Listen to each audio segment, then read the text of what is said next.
कभी सोचा है कि 4000 साल पुरानी एक पूरी की पूरी सभ्यता मिल जाए, लेकिन उसकी कहानी सुनाने वाला कोई भी ना हो?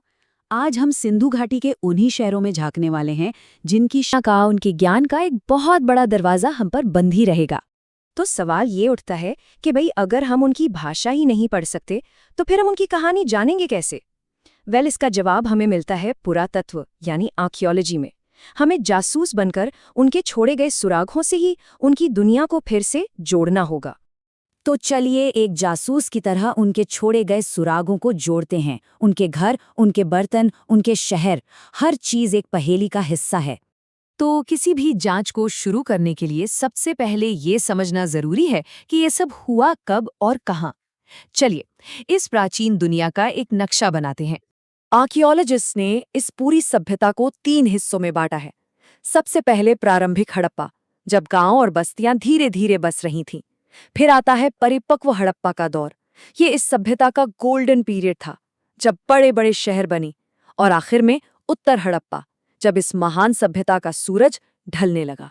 और ये सभ्यता छोटी मोटी नहीं थी, बहुत विशाल थी। आज के पाकिस्तान, भारत और अफगानिस्तान तक फैली हुई थी। मतलब ये मिस्र और मेसोपोटामिया की सभ्यताओं को मिलाकर भी उनसे बड़े इलाके में बसी थी। जरा सोचिए, अब तक 2000 से भी ज्यादा हड़प्पा की बस्तियां और शहर खोजे जा चुके हैं। ये नंबर ही अपने आप में बताता है कि हम एक बहुत बड़ी आबादी वाली, दूर दूर तक फैली एक जबरदस्त सभ्यता की बात कर रहे हैं। चलिए अब जरा और करीब से देखते हैं। इन सुरागों से ये समझने की कोशिश करते हैं कि ये लोग अपनी रोज की जिंदगी आखिर जीते कैसे थे। बैल की ये छोटी सी मिट्टी की मूर्ति एक बहुत बड़ा सुराग है। इससे क्या पता चलता है कि वो खेती के लिए बैलों का इस्तेमाल करते थे, अपने खेतों को जोतते थे, जहां वो गेहूं, जौ और दालें उगाते थे।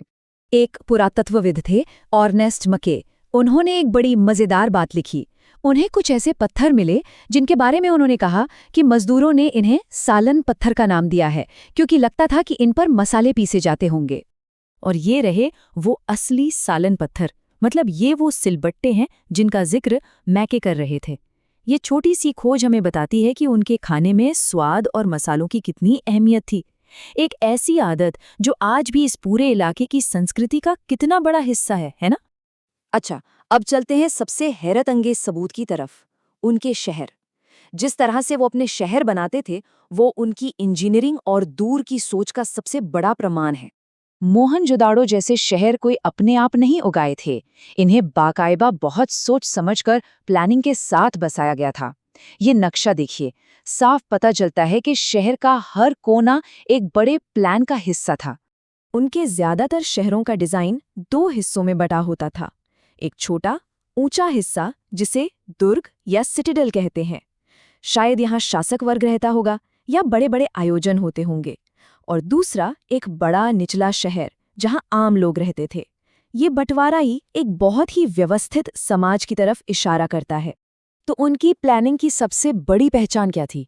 सड़कें एक दूसरे को 90 डिग्री पर यानी समकोण पर काटती थीं, बिल्कुल एक ग्रिड की तरह। और इससे भी कमाल की बात, पूरी की पूरी सभ्यता में इस्तेमाल होने वाली ईंटों का साइज एक जैसा था। ये कोई मामूली बात नहीं है। इसका मतलब है कि कोई सेंट्रल अथॉरिटी थी जो ये नियम लागू करती थी। जब अर्नेस्ट मैके ने हड़प्पा की पानी की निकासी यानी ड्रेनेज सिस्टम को देखा तो वो हैरान रह गए। उन्होंने कहा कि ये उस जमाने की खोजी गई सबसे बेहतरीन और पूरी प्रणाली थी। बस 1 मिनट के लिए सोचिए, हर एक घर शहर की नालियों से जुड़ा था। गंदा पानी ढकी हुई नालियों से होता हुआ शहर से बाहर चला जाता था। ये उस प्राचीन दुनिया में एक ऐसी उपलब्धि थी जिसके बारे में कोई सोच भी नहीं सकता था। ये दिखाता है कि वो साफ सफाई और पब्लिक हेल्थ को कितना महत्व देते थे।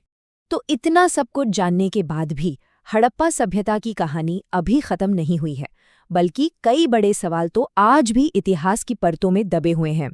लगभग 1900 ईसा पूर्व के आसपास ये शानदार शहर वीरान होने लगे। ये महान सभ्यता धीरे धीरे खत्म होने लगी। पर क्यों, कैसे, ये आज भी एक बहुत बड़ा रहस्य बना हुआ है। और आखिर में हम वहीं वापस आ जाते हैं जहां से हमने शुरू किया था। एक तरफ एक ऐसी भाषा है जिसे हम समझ नहीं सकते, और दूसरी तरफ ये खामोश खंडहर।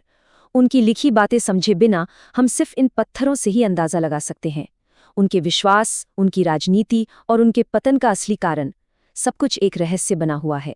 और यही बात हमें सोचने पर मजबूर करती है कि इतिहास के न जाने कितने पन्ने अभी भी खोजे जाने का इंतजार कर रहे हैं। इन खंडरों की धूल के नीचे और कौन सी कहानियां दफन हैं जो हमारी समझ को हमेशा के लिए बदल सकती हैं।